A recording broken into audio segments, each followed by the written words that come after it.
မနက်နေမထွက်ခင်နွားနို့ကိုနှမ်းဖြူနဲ့လှုပ်ထားတဲ့မုံကျွေးခိုင်းတဲ့သူသားမွေးအောင်ရွတ်တဲ့ဂါထာတွေတင်ပေးတဲ့သူဘယ်နည်းညဘဲချိန်မှာစူးစမ်းလို့ပြောတဲ့သူနဲ့အကြံဝိုင်းပေးကြပါတယ်။မဟာဘီကလည်းတရွာလုံးအကြံပေးသလိုတခုမကြံလိုက်လုပ်ပါတယ်။အဲ့လိုနဲ့သူ့မိန်းမမိဖွားတဲ့နေ့မှာရွာတဝက်လောက်ကလူတွေပါလာဆောင်နေကြပါတယ်။သားမွေးရင်နာမည်ကောင်းယူဖို့ပေမဲ့ဒုတိယမြောက်ကလေးကလည်းမိန်းကလေးဖြစ်နေတာကြောင့်မဟာဘီနဲ့ထက်တူတရွာလုံးစိတ်ပြတ်သွားကြပါတယ်။မဟာဘီကသူ့သမီးတွေကိုစိတ်ပြတ်တာမဟုတ်ပဲချစ်ပါတယ်။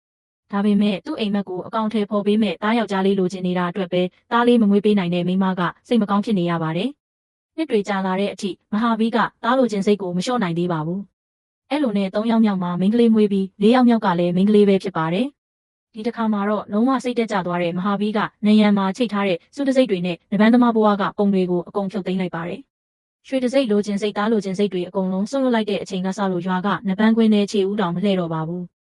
ဒီကလာတဲ့နဘန်းပွဲတွေကိုလည်းမကြည့်တော့သလိုတားမွေးတဲ့လူတွေကိုပါကြည့်မရဖြစ်လာပါတယ်။တရက်မှာတော့မဟာဘီအိမ်ကိုចောင်းသား2ယောက်နဲ့သူ့မိဘတွေရောက်လာပါတယ်။ចောင်းသားကောင်လေး2ယောက်ကတကိုယ်လုံးဒဏ်ရာတန်ချက်တွေနဲ့စုပ်ပြက်နေတာကြောင့်သူ့တူရိုက်လိုက်တာထင်ပြီးစူပါတယ်။တကယ်တော့မဟာဘီရဲ့သမီးကြီး2ယောက်ဖြစ်တဲ့ဂီတာနဲ့ဘာဘီတာတို့2ယောက်ရဲ့လက်ချက်ပါ။ကောင်လေး2ယောက်ကိုတောင်ကြိုးကန်းအောင်ထိုးလိုက်တဲ့သမီး2ယောက်ကိုမဟာဘီကစိတ်မတိုတဲ့အပြင်သဘောတောင်ကျသွားပါတယ်။ကောင်လေးတွေရဲ့မိဘတွေကိုတောင်းပန်လိုက်ပြီးအဲ့ဒီကောင်လေးတွေကိုဘလို့ထိုးလိုက်တာလဲလို့သူ့သမီးတွေကိုမေးပါတယ်။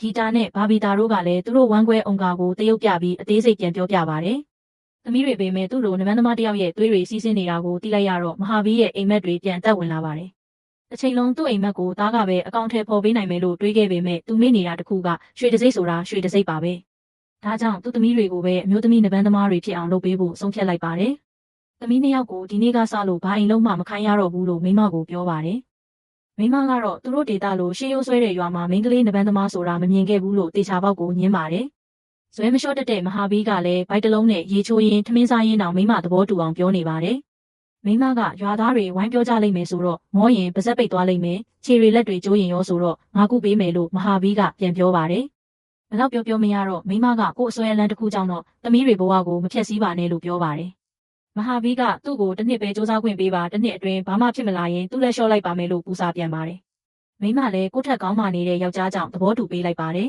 ။မိမစီကပါမေးရတာနဲ့မဟာဘီကသူ့သမီးတွေကိုနန်းနေမနက်9နာရီထပ်ခိုင်းပါတယ်။အဲ့ဒီနေ့မနက်မှာဈေးတယ်ကိုအိမ်ထိခေါ်ပြီးသူ့သမီး2ယောက်အရင်ကြိုက်တဲ့ပါနီးပူရီကိုအဝကျွေးပါတယ်။သမီး2ယောက်ကတော့တခုခုများမှားနေသလားလို့စိတ်ထင်ပြီးကြောက်နဲ့စားနေရပါတယ်။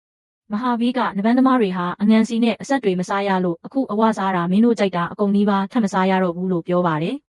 ဆိုင်ရှင်ကအံ့ဩသွားသလိုဂီတာနဲ့ဘာဘီတာတို့လည်းအံ့ဩလွန်းလို့အမေကိုအကြည့်နဲ့လှမ်းမေးပါတယ်။အမေကပါခေါင်းချင်းပြတော့တေချာသွားပြီမို့2ယောက်သားဘာမှမမေးတော့ပဲအဝကြိတ်ကြပါတယ်။အဲ့ဒီမှာပဲဂီတာနဲ့ဘာဘီတာတို့ရဲ့လေ့ကျင့်ရေးစပါတယ်။တက်လုံကောင်းအောင်ပြေးရတော့ခုမှစပြေးတဲ့ညီမတွေဟာဟောဟဲလိုက်နေကြပါတယ်။ဘာဘီတာကဒီဝတ်စားတွေနဲ့ပြေးရတာမလွယ်ဘူးလို့ပြောတော့မဟာဘီကသူတို့ရဲ့ဘောင်းဘီတွေကိုတောင်းပြီးသူ့မိကဖြတ်ပြီးပြန်ချုပ်ပေးပါတယ်။တူခများတော့ငုံမဲနဲ့ဦးလေးကိုကြောက်လို့သာပေးလိုက်ရပါ1990လောက်ကအိန္ဒိယရဲ့ရွာဘက်ကမိန်းကလေးတွေကအရှက်ကြောက်ကြီးကြလို့ဒူးထက်ပေါင်းပြီးဝေးရတာကတော်တော်ရှက်ဖို့ကောင်းပါတယ်ရွာသားတွေကလည်းဘောင်းဘီတိုတွေနဲ့အစောကြီးထထပြေးနေတဲ့ကောင်မလေး2ယောက်ကိုအံ့ဩနေကြပါတယ်မဟာဘီကသူတို့ပြေးတဲ့နောက်ကိုဆိုင်ကယ်နဲ့လိုက်မောင်းပါတယ်တခါမှမလုပ်ဘူးတဲ့လေ့ကျင့်ခန်းတွေလုပ်နေရလို့ဂီတာတို့ညီအမ2ယောက်လုံးပင်ပန်းနေကြပါတယ်ဒါပေမဲ့အဖေကိုကြောက်လို့မနာမနေလေ့ကျင့်နေရပါတယ်သူတို့ကကိုထိကောင်လေး2ယောက်ကိုရိုက်မိလို့အပြစ်ပေးခံနေရတယ်လို့ပဲထင်နေပါသေးတယ် TV တောင်ကြည့်ခွင့်မရတော့ပဲအမြဲလေ့ကျင့်နေရတာကြောင့်ကလေး2ယောက်ကစာသင်ခန်းထဲရောက်ရင်ပင်ပန်းပြီးအိမ်ငိုက်နေပါတယ်စာကျင်တဲ့မုံတွေလည်းမစားရတော့ပဲသူတို့ကိုဝမ်းခွဲအိယာထသွားတိုက်တုံးမှပြေးနေရပါပြီမဟာဘီကအကြောက်လန့်ကင်းအောင်ရေထဲကိုအတင်းခုန်ချခိုင်းပါတယ်ဂီတာတို့2ယောက်ခန့်များကြွက်စုပ်လေးတွေလိုအိမ်ပြန်ရောက်လာကြပါတယ်စားကျင်တိုင်းမစားရသွားကျင်တိုင်းမသွားရလို့အမေကိုအပူကတ်တော့လဲအားကိုးလို့မရပြန်ပါဘူးမဟာဘီကရွာကနဘန်းကွင်းမှာလေ့ကျင့်ပေးဖို့သွားပြောတော့လူကြဒီတွေကမိန်းကလေးတွေကိုလက်မခံတာကြောင့်မဟာဘီကကိုယ်တိုင်လေ့ကျင့်မှုနေရလုပ်ပါတယ်ညီမ2ယောက်ခန့်များကိုလက်တွေနာလွန်းလို့ညဘက်တွေဆိုပင်ပန်းနဲ့အိပ်ပျော်သွားပါတယ်သမီး2ယောက်တိုးတက်ဖို့ဆိုပြိုင်ဘက်ကောင်းလို့မဟာဘီကသူ့တို့ကိုပါအတူလေ့ကျင့်ဖို့သွားခေါ်ပါတယ်ညီဖြစ်သူကလည်းအကိုကိုမငြင်းရဲလို့သားကိုထည့်ပေးလိုက်ပါတယ်အန်ဒီကစလို့အုံကလည်းဂီတာတို့နဲ့အတူလေ့ကျင့်ရပါတယ်အုံကခန့်များညီမ2ယောက်ရန်ဖြစ်လို့သူပါရိုက်ခံရတာဆိုပြီးပြစ်တောက်ပြောရင်းအစောကြီးထပြေးနေရပါဒါပေမဲ့မိန်းကလေး2ယောက်ကိုတော့အုံကာကအေးဆေးနိုင်ပါတယ်မဟာဘီကနေဘက်မှာတင်းကျပ်တဲ့စီကန်းတွေနဲ့အပြင်းထန်လေ့ကျင့်ပေးနေပေမဲ့ညဘက်ရောက်ရင်တော့အိပ်ပျော်နေတဲ့သမီးတွေရဲ့ခြေထောက်ကိုသွားနှိပ်ပေးတတ်ပါတယ်နီးပြအဖြစ်နဲ့သာစီကန်းတင်းကျပ်ပေမဲ့အဖေတယောက်အနေနဲ့တော့ သမီးတွေအပေါ်ဂရုစိုက်ပါတယ်ဂီတာကသူ့အကိုနဲ့နဘန်းလုံးတိုင်းရှုံးမြင်းရှုံးပါတယ်အဖေကတင်ပေးထားသလိုမလုပ်လို့ဆိုပေမဲ့လည်းတိုးတက်မလာပါဘူးခန္ဓာကိုယ်ဖွံ့ဖြိုးဖို့ပရိုတင်းလိုတာကြောင့်မဟာဘီကသမီးတွေကိုစက်သားကျွေးဖို့လုပ်ပါတယ်တက်လွတ်စားတဲ့အိမ်မို့အမေကသူ့မိဖို့ထဲမှာလုံးဝအသားချက်ခွင့်မပေးနိုင်ဘူးလို့ညင်းပါတယ်ဒါပေမဲ့ခေါင်းမာတဲ့မဟာဘီကိုတားမရလို့ချက်ချင်တဲ့နေရာသွားချက်ဆိုပြီးတဲတစ်ခုပေးထားလိုက်ပါတယ်အဲ့ဒါအပြင်ချက်သားဖိုးလည်းမတက်နိုင်တာကြောင့်မဟာဘီကယူပီ100တန်ချက်ကို20နဲ့ဈေးစစ်ပါတယ်။တစ်ချိန်မှာဂီတာနဲ့ဘာဘီတာတို့နာမည်ကြီးနဘန်းသမားတွေဖြစ်လာရင်သူတို့ဝယ်နေကြစက်သားဆိုင်ကလည်းနာမည်ကြီးသွားမှာပဲလို့မလုံပေးလိုက်တော့ဆိုင်ရှင်လည်းစိတ်ရိုင်သွားပါတယ်။အဲ့လိုနဲ့စက်တကောင်ကို25ယူပီနဲ့ဈေးတက်သွားပါတယ်။မိဖို့ထဲမှာချက်ခွင့်မရှိလို့မဟာဘီကအုံကာကိုအင်းရှိမှာစက်သားဟင်းချက်ခိုင်းပါတယ်။အုံကာကဟင်းချက်စာအုပ်ကြည့်ပြီးချက်လဲချက်စားလဲစားပါတယ်။မဟာဘီကသူ့တာဝန်ကြည့်အောင်လုပ်နေတယ်လို့ရ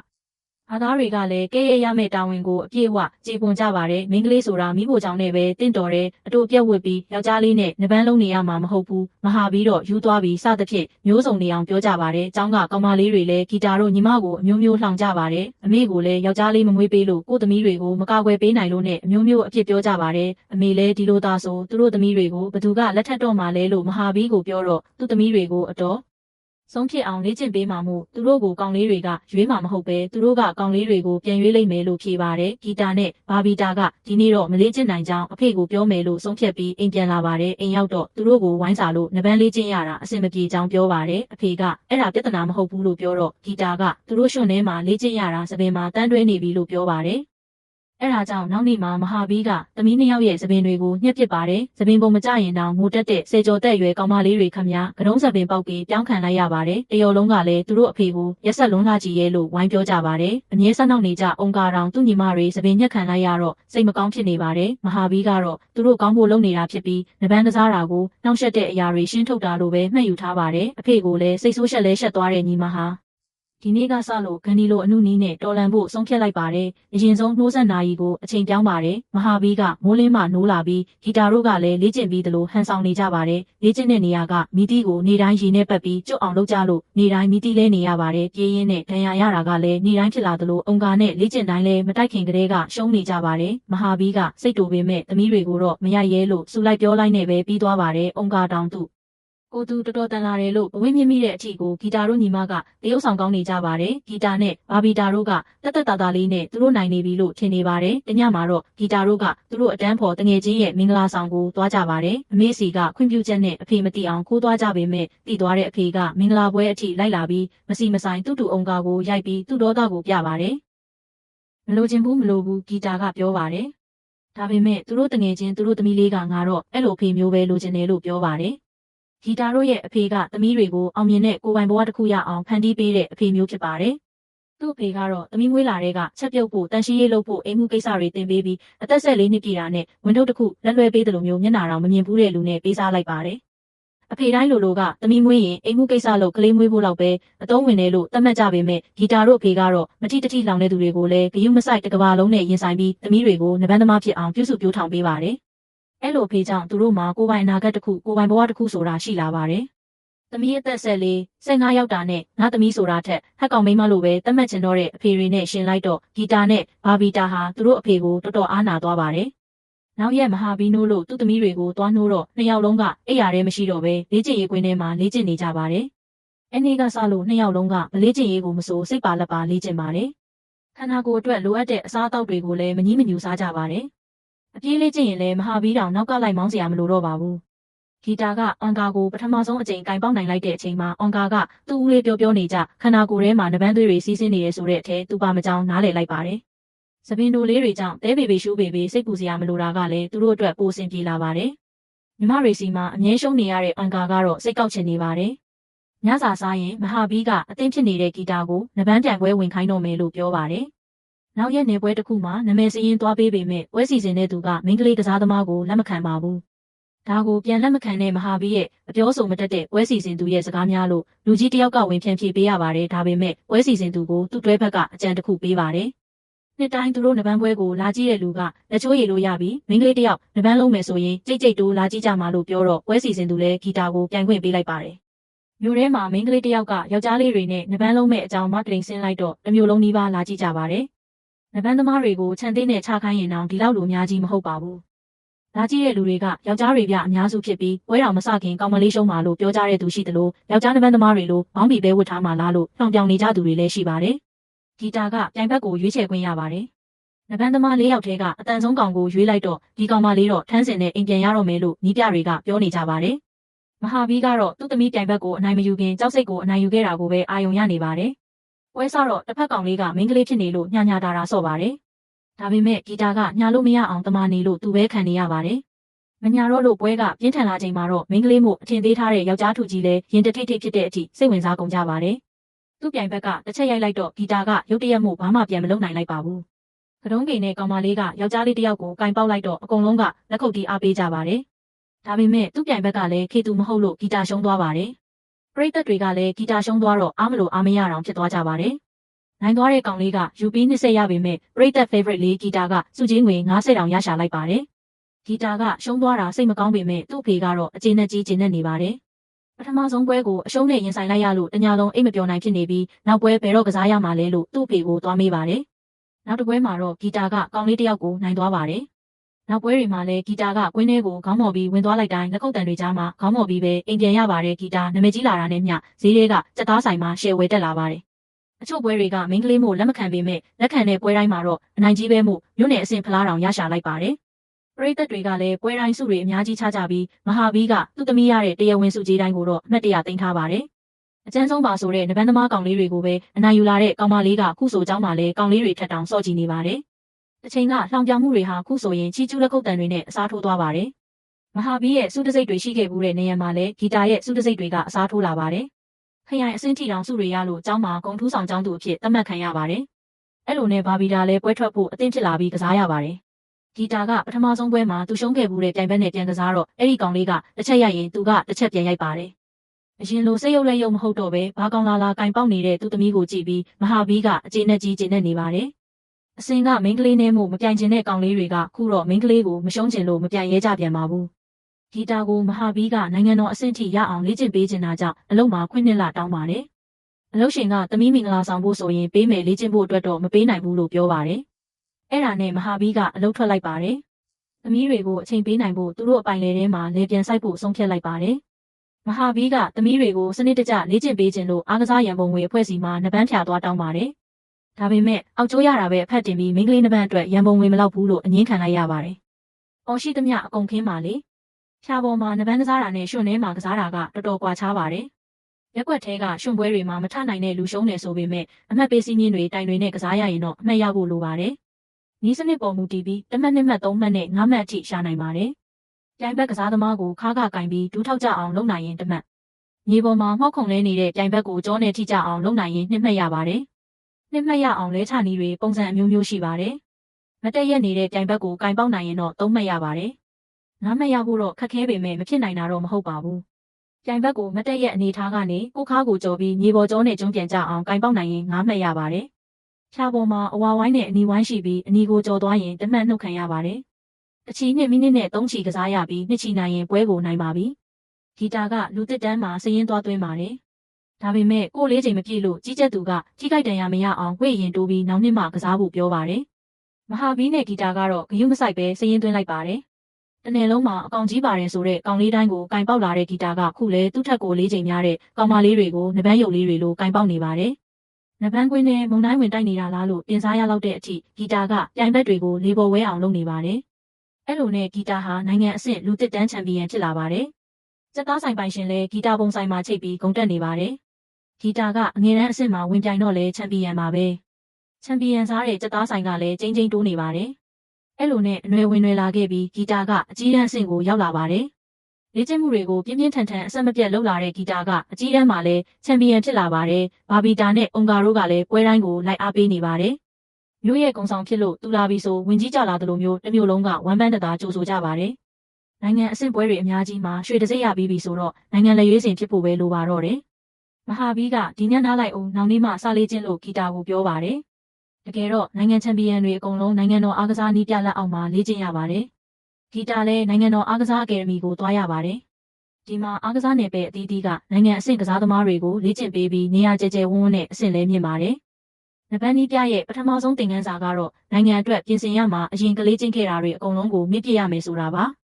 သမီးကိုစိတ်မချတဲ့မဟာဘီကနီးပြကိုသူ့သမီးကိုဘလို့လေ့ကျင့်ပေးဖို့ဘာညာတွေသွားပြောနေပါတယ်။နိုင်ငံအဆင့်နီးပြကိုတောကတက်လာတဲ့ကောင်ကဆရာလာလို့တော့နီးပြကစိတ်တူသွားပါတယ်။မဟာဘီရှိမှာပဲဂီတာကိုအဲ့လိုပောက်ကရလေ့ကျင့်နည်းတွေဘသူတင်ပေးလိုက်တာလဲလို့စူပြလိုက်ပါတယ်။မဟာဘီလည်းသဘောပေါက်ပြီးစိတ်မချမ်းမသာနဲ့ပြန်လာရပါတယ်။အိမ်နဲ့အခုမှစောက်ခွဲဖူးတဲ့ဂီတာကမနေတတ်မထိုင်တတ်ဖြစ်နေပေမဲ့တငယ်ချင်းတစ်ကနောက်ဆိုအိမ်မပြန်ချင်တော့လောက်အောင်ပျော်သွားမှလို့အားပေးပါတယ်။ညဘက်ဆိုမိန်းကလေးတွေအကုန်လုံးကြည့်ကြပါတယ်။အိမ်မှာဆိုအမြဲစောစောအိပ်ပြီးစောစောထားလေ့ကျင့်ရတဲ့ဂီတာကအပေါင်းအသင်းတွေနဲ့လိုက်ကြည့်ရင်ပျော်နေပါတယ်။နောက်နေ့လေ့ကျင့်တော့ကောင်လေးတွေငေးတာခံရလို့ရင်ခုန်တက်လာပါတယ်။ဂီတာသားသပင်အရှိထားလိုက်ရင်သူတို့လည်းပြန်ငေးရလောက်အောင်လှလာလိမ့်မယ်လို့တငယ်ချင်းကပြောပါတယ်။အရင်ကခွန်အားကိုပဲအဓိကအသုံးပြုပြီးတိုက်ခိုက်ခဲ့ပေမဲ့အခုနီးပြတစ်ကခွန်အားအပြင်လျင်မြန်မှုနဲ့နီးပရိယေတွေကိုပါလေ့ကျင့်ပေးပါတယ်။ဂီတာကညာတိုင်းထွက်ကြည့်လိုက်တငယ်ချင်းနဲ့အပြင်ထွက်လေလိုက်နဲ့မျိုးကြီးပြကြီးမှာပျော်နေပါတယ်။အရင်ကစီကြော်တွေမစားပေမဲ့တငယ်ချင်းကအတင်းကျွေးလို့ခုတော့လိုက်စားတက်နေပါပြီ။သူလျှောက်လည်နေတော့ဘာဘီတာကတော့အဖေစည်းကမ်းနဲ့လေ့ကျင့်မြဲလေ့ကျင့်နေပါတယ်။ဂီတာကသပင်တွေရှည်လာလို့ကောင်းလေးတွေငေးတာခံနေရတယ်လို့အပေါင်းအသင်းတွေနဲ့ဟီဟီဟာဟာလှုပ်ချိန်ကလေ့ကျင့်ချိန်ထက်ပိုများလာပါတယ်။ဒါဟာဒီအသက်အရွယ်ကောင်မလေးတယောက်အတွက်ပုံမှန်ဆိုပေမဲ့ဂီတာလိုနိုင်ငံချန်ပီယံဖြစ်လာဖို့ရည်ရွယ်ထားသူအတွက်တော့ဟန်တာဖြစ်စေပါတယ်။အဖေဖုံးဆက်တိုင်းလဲလျှောက်လည်ဖို့ပဲစိတ်အားထက်သန်နေလို့အမြန်စကားဖြစ်ဖြစ်လေးရှိပါတယ်။နီးပြကလည်းမင်းဖေတင်ပေးတဲ့နီးစနစ်ဟောင်းကြီးတွေကိုမေးလိုက်လို့ပြောတာကြောင့်ဂီတာရဲ့ကစားပုံကအရင်နဲ့မတူတော့ပါဘူး။ဂီတာအိမ်ကိုအလဲပြန်လာတော့သူ့ညီမတွေအတွက်လက်ဆောင်တွေဝယ်လာပါတယ်။သပင်တွေရှည်လာလို့အဖေကတော့ကြိုက်မှာမဟုတ်ဘူးလို့သူ့မိကပြောပါတယ်။ဂီတာကတော့အဖေနီးလန်းတွေကအမြဲမမှန်နိုင်ဘူးလို့ပြန်ပြောပါတယ်။တကယ်လေ့ကျင့်ရေးအစ်စ်ကဒီလောက်မတင်းကျပ်ဘူးလွတ်လပ်တယ်လို့တောင်အထွတ်တက်လိုက်ပါသေးတယ်။ရုပ်ရှင်ကြည့်လိုက်မုံထွက်စားလိုက်လုပ်နေလို့လဲသူ့စွမ်းဆောင်ရည်ကျမသွားဘူးသူ့ဟာလေ့ကျင့်ရေးမှာအတော်ဆုံးလူဖြစ်နေတော့လို့အမေကိုပြောပြပါတယ်။အဖေပြန်ရောက်လာတော့အချိန်လုံးသပင်အတူနဲ့မြင်နေကြသမီးကိုသပင်ရှည်နဲ့မြင်လိုက်ရတော့သူ့သမီးပြောင်းလဲနေပြီဆိုတာကိုမဟာဘီသိလိုက်ပါတယ်။လေ့ကျင့်ရတာအဆင်ပြေလားမေးတော့အရန်ပြေတယ်လို့ဂီတာကဖြေပါတယ်။နောက်ရက်မှာဘာဘီတာကရွာကကလေးမလေးတွေကိုနှပန်းတင်ပေးနေပါတယ်။ဂီတာကသူ့ဖေရဲ့နီးစနစ်ကိုအသုံးမဝင်တော့ဘူးဆိုပြီးအကွက်တစ်ဝင်တင်ပေးနေတော့မဟာဘီရောက်လာပြီးသူ့နီးကဘာမှနေလို့လဲလို့မေးပါတယ်။ဂီတာကသူ့နီးပြတင်ပေးတာဘလို့ပိုကောင်းကြောင်းတွေပြောတော့မဟာဘီကဒါဆိုအဲ့ဒီနီးစနစ်တစ်တွေငါ့ကိုပြဆိုပြီးသူနဲ့နှပန်းလုံးခိုင်းပါတယ်။မာနလေးတွေမွေးတက်လာတဲ့ဂီတာကလည်းသူ့ဖေကိုအလျှော့မပေးဘဲတားဖတ်နှစ်ယောက်နှပန်းတက်ကြပါတယ်။အသက်ကြီးလာပြီးမှတက်လုံးမကောင်းတော့သလိုကိုတောင်အနိုင်ခန္ဓာကိုယ်နဲ့မဟာဘီကအလူးလဲခံလိုက်ရပြီးမရှုမလှရှုံးသွားပါတယ်။ဂီတာကသူ့ဖေရဲ့နီးစနစ်တွေကအားနည်းသွားပြီလို့တောင်သူ့ညီမကိုဂုဏ်စာပြနေပါသေးတယ်။နင်လည်းဒီနီးစနစ်တွေနဲ့ပဲနိုင်ငံအဆင့်ချန်ပီယံဖြစ်လာတာမဟုတ်လားလို့ပြောတော့ဂီတာကနိုင်ငံတကာမှာဒီလိုနီးလန်းဟောင်းတွေနဲ့ဝင်ပြိုင်လို့မရဘူးလို့ပြန်ပြောလိုက်ပါတယ်။အားမနှစ်ယောက်ကြားအဆင်မပြေမှုလေးတွေရှိသွားပြီးနောက်ဂီတာကသူ့ဖေကိုတောင်နှုတ်မဆက်ပဲပြန်သွားပါတယ်။အဲ့လိုနဲ့ဂီတာကစစ်တနီမှာအိန္ဒိယကိုစားပြုအနေနဲ့သွားပြိုင်ပါတယ်။သူကတငယ်ချင်းတွေနဲ့ပြောနေချိန်မှာအဖေကတော့ဂီတာပထမဆုံးပြိုင်ပွဲကရခဲ့တဲ့ UB 50နဲ့ပုံလေးတွေကိုပြန်ကြည့်ရင်သူ့သမီးသူ့အပေါ်ဆက်ဆံပုံကြောင့်စိတ်မကောင်းဖြစ်နေပါတယ်။ဂီတာကနိုင်ငံတကာပြိုင်ပွဲပြိုင်နေတဲ့ကာလမှာပဲဘာဘီတာကလည်းဒေလီမှာနိုင်ငံချန်ပီယံဖြစ်ဖို့ပြိုင်ပွဲဝင်နေပါတယ်။သူ့အဖေလက်အောက်မှာလေ့ကျင့်သားဝနေတဲ့ဘာဘီတာကနိုင်ငံချန်ပီယံဖြစ်လာပေမဲ့ဂီတာကတော့ပထမပွဲစဉ်မှာတင်ရှုံးသွားပါတယ်။ဘာဘီတာလည်းနိုင်ငံလက်ရွေးစင်ဖြစ်သွားပြီမို့နိုင်ငံတော်အားကစားအကယ်ဒမီကိုသွားရတော့မှာဖြစ်ပါတယ်။မဟာဘီကသူ့သမီးနောက်တစ်ယောက်လည်းပြောင်းလဲသွားတော့မှာပဲလို့တွေးရင်စိတ်မကောင်းဖြစ်နေပါတယ်။ဒါပေမဲ့ဘာဘီတာကသူ့ဖေကြောင့်ဒီနေ့ဒီအခြေအနေအထိရောက်လာတယ်ဆိုတာကောင်းကောင်းကြီးမှတ်မိနေပါတယ်။မဟာဘီကလည်းသမီးဒီနေရာကိုဘယ်လိုရောက်လာခဲ့လဲဆိုတာဘယ်တော့မှမမေ့ပါနဲ့လို့မှာလိုက်ပါတယ်။ဘာဘီတာကအကယ်ဒမီကိုရောက်တော့ဂီတာကလာကြိုပါတယ်။ထမင်းစားခန်းနဲ့ TV ကြည့်တဲ့နားနေခန်းတွေကိုပဲလိုက်ပြနေပေမဲ့ဘာဘီတာကတော့လေ့ကျင့်တဲ့နေရာကိုပဲသိချင်နေပါတယ်။ဂီတာကတညာနားလိုက်အောင်လို့ပြောပြီးအေးအေးဆေးဆေးလက်သေးနေဆိုးနေပါတယ်။ပထမဆုံးနံပါတ်တိုင်ပွဲကိုရှုံးတော့ကတညာလုံးအိတ်မပြောနိုင်ဖြစ်နေခဲ့တဲ့ဂီတာကအခုနိုင်ငံတကာပွဲမှာရှုံးတာတော့လက်သေးနေဆိုးနေနိုင်သေးတာကိုဘာဘီတာတော်တော်အံ့ဩသွားပါတယ်။အခုထိတော့ဂီတာကနိုင်ငံလက်ရွေးစင်တွေထဲမှာအတော်ဆုံးမှုနိုင်ငံတကာပွဲတိုင်းမှာဝင်ပြိုင်ခွင့်ရပါတယ်။ဒါပေမဲ့ပြိုင်တဲ့ပွဲတိုင်းလည်းရှုံးပါတယ်။ဒါကြောင့်ကမ္ဘာချန်ပီယံပြိုင်ပွဲတွေကနေစောစောစီးစီးပဲနှုတ်ထွက်လိုက်ရပါတယ်။နီးပြကတော့စိတ်တက်မကြပါနဲ့တချို့တွေကနိုင်ငံတကာပွဲမှာနိုင်ဖို့ကံမပါတာလို့နှစ်သိမ့်ပေးပါတယ်။အဲ့ဒီစကားကပဲဂီတာကိုပိုစိတ်တက်ကြစေပါတယ်။ငါကနိုင်ငံတကာရွှေတံဆိပ်စုနဲ့တကယ်မထိုက်တန်ဘူးလို့နင်ရောထင်လားလို့ဘာဘီတာကိုမေးပါတယ်။ဘာဘီတာကသူမသိဘူးလို့ဖြေပါတယ်။သူသိတာတခုကသူ့အမဂီတာဆိုတာတာမန်ထက်အတန်ဆုံးဆိုတဲ့ကောင်လေးတွေကိုတောင်အနိုင်ယူခဲ့တဲ့သူဝိမမျှပဲနဲ့တောင်အငယ်တန်းချန်ပီယံဖြစ်လာခဲ့တဲ့သူ၃နှစ်ဆက်တိုက်ရှုံးပွဲမရှိပဲနိုင်ငံချန်ပီယံဖြစ်လာတဲ့သူဆိုတာပါပဲ။ဒီလိုလူကမှနိုင်ငံအတွက်ရွှေတံဆိပ်ယူမပေးနိုင်ရင်ဘသူကယူပေးနိုင်အောင်မလဲလို့ဘာဘီတာကပြောလိုက်ပါတယ်။ဒါတော့ငါနဲ့အပေါ်ယုံကြည်ထားတာကအဖေရဲ့ယုံကြည်မှုနဲ့ရှင်ရင်ဘာမှမဟုတ်ဘူးလို့ပြောလိုက်တော့ဂီတာတော်တော်ဝမ်းနည်းသွားပါတယ်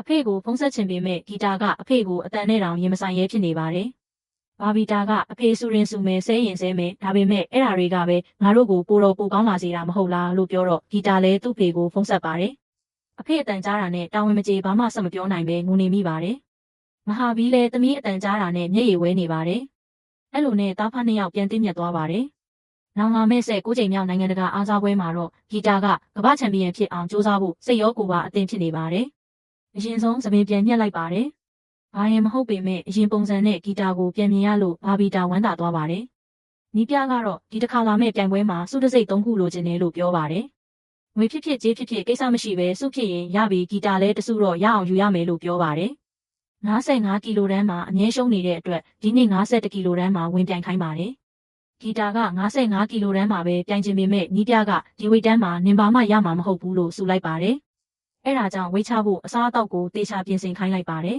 ။မဟာဘီကတော့ဒါကိုတေချာပေါက်ကန့်ကွက်ပါတယ်။သူ့သမီး55ကီလိုတန်းမှာပဲနိုင်အောင်နိုင်ရမယ်လို့ပြောပြီးအကယ်ဒမီအထိလိုက်သွားဖို့ပြင်ပါတယ်။ပြိုင်ပွဲက6လတောင်လို့သေးလို့6လလုံးလုံးဘယ်လိုနေမလဲဆိုတာမိမကစိတ်ပူနေပါတယ်။မဟာဘီကတော့အခန်းကားနေမယ်လို့ခက်ပြက်ပြက်ပြောပါတယ်။စားတာတောက်တာရောဘယ်လိုလုပ်မလဲဆိုတော့လိုက်ချင်နေတဲ့ဝမ်ကားကသူ့လိုက်ချက်ကျွေးမယ်လို့ပြောပါတယ်။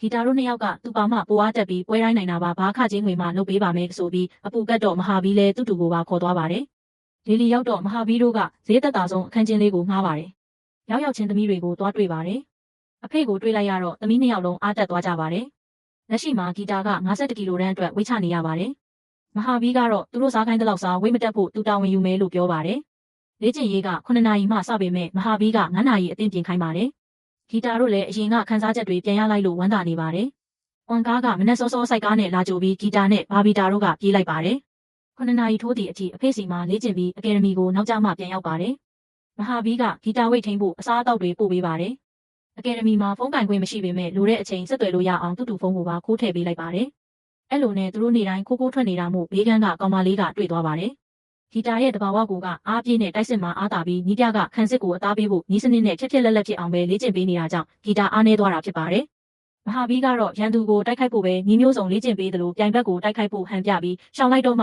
နောက်တစ်ကွက်နဲ့တကယ်တိုက်ခိုက်ဖို့ကိုလည်းသင်ပေးပါတယ်။အဲ့ဒီနေ့မှာပဲဂီတာတို့နှစ်ယောက်ကိုဘေးကန်းကကောင်မလေးကနီးပြနဲ့တိုင်ပြောထားလို့အဆူခံရပါတယ်။ဝိတ်ချိန်တော့လဲ55ကနေမကြလို့နီးပြကစိတ်တူသွားပါတယ်။ဒါတွေကိုတောင်းပန်ပါတယ်။သူ့ရဲ့ရွှေတစိမ့်ကိုယူတဲ့အတွက်ကြောင့်ကလေးနှစ်ယောက်ဟာငငယ်လေးကယောက်ျားလေးတွေလိုလေ့ကျင့်ခဲ့ရကြောင်းစီကံတင်ချက်ခဲ့ပြီးမလိုက်နိုင်ရင်လည်းသပင်တုံညက်ပစ်တဲ့အထိအပြစ်ပေးခဲ့ကြောင်း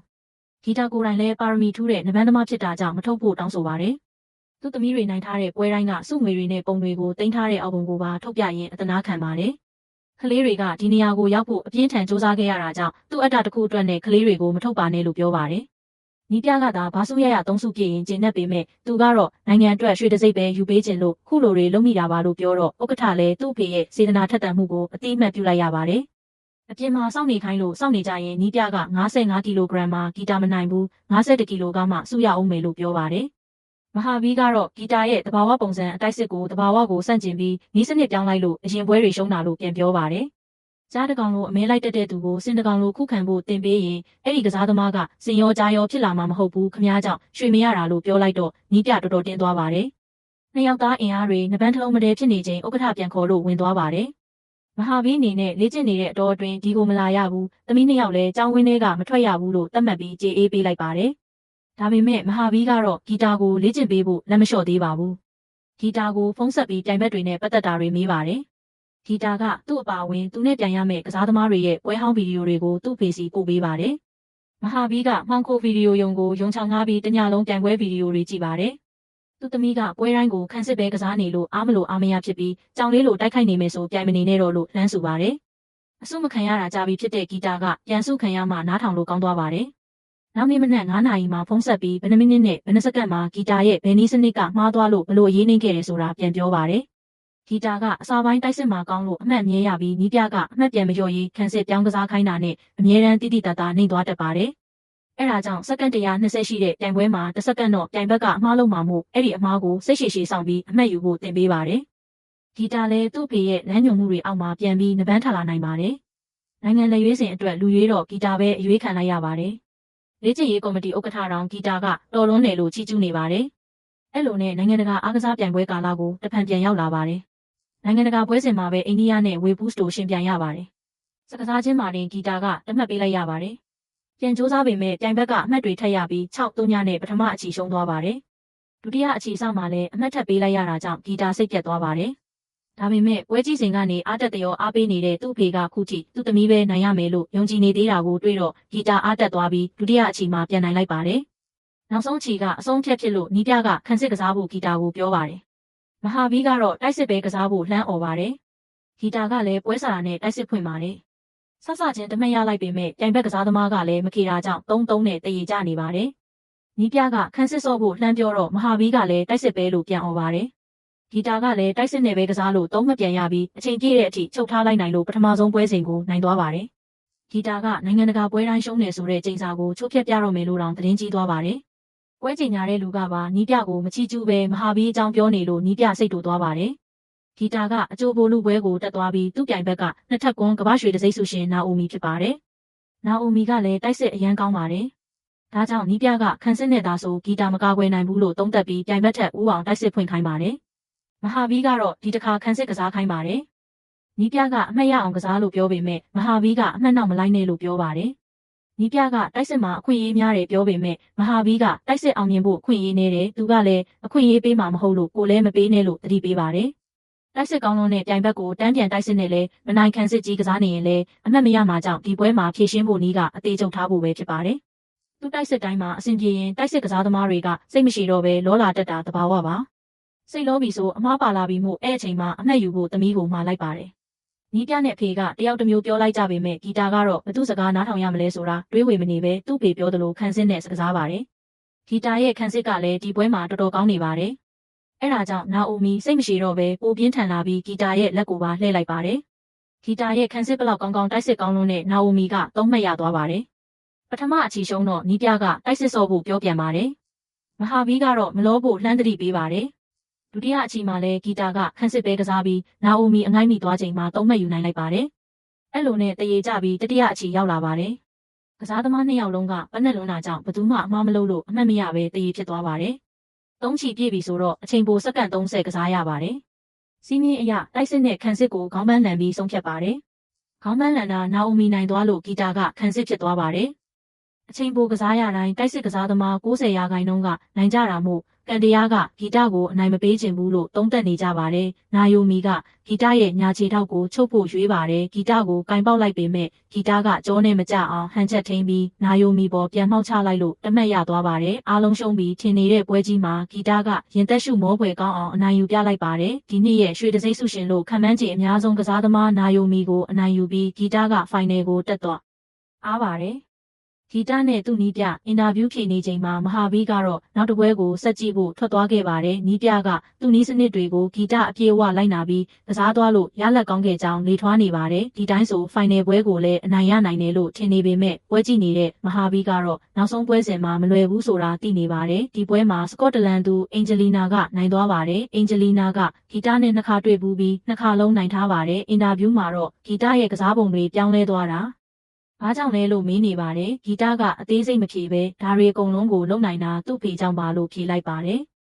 နောက်ရက်ဖိုင်နယ်ပွဲစဉ်ကိုကြည့်ဖို့ရွာကလူတွေပါတက်လာကြပါတယ်မဟာဗီရဲ့စက်သားစပွန်ဆာကလည်းသမီး2ယောက်ကိုခေါ်လာပါတယ်သမီးလေး2ယောက်ကဂီတပွဲမကြည့်ရရင်ထမင်းမစားဘူးဆိုလို့ခေါ်လာတာဖြစ်ပါတယ်တစ်ဖက်မှာနီးပြကအားပေးယုံကနေမဟာဗီလမ်းညွန်နေတာကိုမကြိုက်လို့ဥက္ကဋ္ဌစီသွားတိုင်းပါတယ်သူ့အဖေကနောက်ကလိုက်ရှုပ်နေတော့ဂီတတွေဝေနေတယ်လို့ပြောပါတယ်ဥက္ကဋ္ဌကတော့ဂီတတွေဝေနေတာမျိုးမတွေ့ပါဘူးမင်းစကားနားထောင်တာလားသူ့အဖေစကားနားထောင်တာလားလို့ပြန်မေးလိုက်တော့နီးပြစွန့်သွားပါတယ်သူကကြ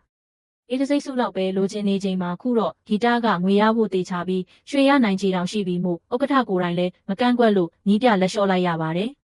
်အင်ဂျလီနာကလည်းဂီတကိုပထမအချိန်မှာတင်နှစ်ခါနိုင်ရခဲ့ဘူးတာမို့ဒီတစ်ခါလဲနိုင်မယ်ဆိုတာယုံကြည်ချက်ရှိနေပါတယ်ဒါကြောင့်ဂီတကစိတ်ပူပြီးနောက်ဆုံးပွဲအတွက်ကစားပုံကဘလို့လဲလို့သူ့ဖေကိုမေးပါတယ်မဟာဗီကမနှက်ဖြန်အတွက်ယူဟာကအားလုံးမှတ်မိနေအောင်တိုက်ခိုက်ဖို့ပဲလို့ပြောပါတယ်ငွေတစ်စိတ်ရရင်လူတွေခဏလေးနဲ့မေ့သွားလိမ့်မယ်နိုင်ခဲ့ရင်တော့အမြဲအမှန်ရနေလိမ့်မယ်အပြင်ဂီတတယောက်တည်းတင်မဟုတ်ပဲအိန္ဒိယတနိုင်ငံလုံးကတန်ပေါင်းများစွာသောမိန်းကလေးတွေအနိုင်ရတာပဲလို့မဟာဗီကပြောပါတယ်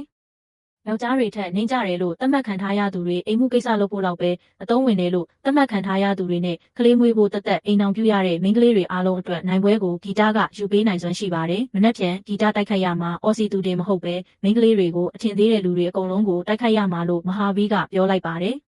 အဲ့လိုနဲ့ final ပွဲစဉ်စတဲ့အချိန်မှာဂီတကိုအားပေးဖို့အနေနဲ့ရက်ကပရိသတ်တွေရောက်လာကြပါတယ်။မဟာဗီးညွှန်ကြားနေတာကိုမကြိုက်တဲ့နီးပြကမဟာဗီးကိုပထုတ်ဖို့စူးစမ်းပါတယ်။အဖွဲ့ချုပ်ဥက္ကဋ္ဌခေါ်နေတယ်လို့ညာပြီးအခန်းတစ်ခုထဲမှာထည့်ပိတ်ထားလိုက်ပါတယ်။မဟာဗီးကတကားကိုအမျိုးမျိုးဖွင့်ပေးမယ်မရပဲဖုံးဆက်လို့လဲလိုင်းမမိတာကြောင့်စိတ်တွေပူပန်နေပါတယ်။ဂီတလည်းပွဲစားချိန်ထိအဖေကိုအားပေးအောင်မှမတွေ့ရသေးလို့စိတ်တွေလေးနေပါတယ်။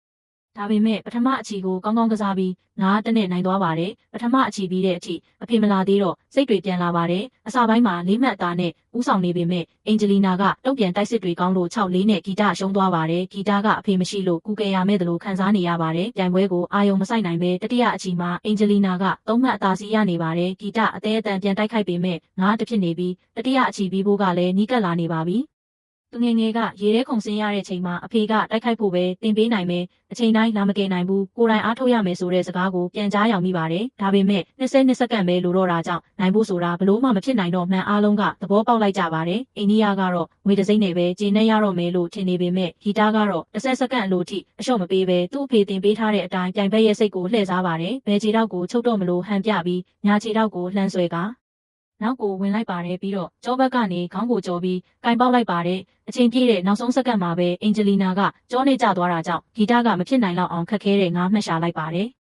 ဘိုလ်လူပွဲမှာဂီတနိုင်သွားပြီးအိန္ဒိယကပထမဆုံးအကြိမ်ဖြစ်အမျိုးသမီးရွှေတံဆိပ်ဆုရရှိသွားပါတယ်ချန်ပီယံနိုင်ငံရဲ့နိုင်ငံတော်သချင်းကိုဖွင့်တော့မဟာဗီးလည်းသူ့သမီးနိုင်တာသိလိုက်ရပါတယ်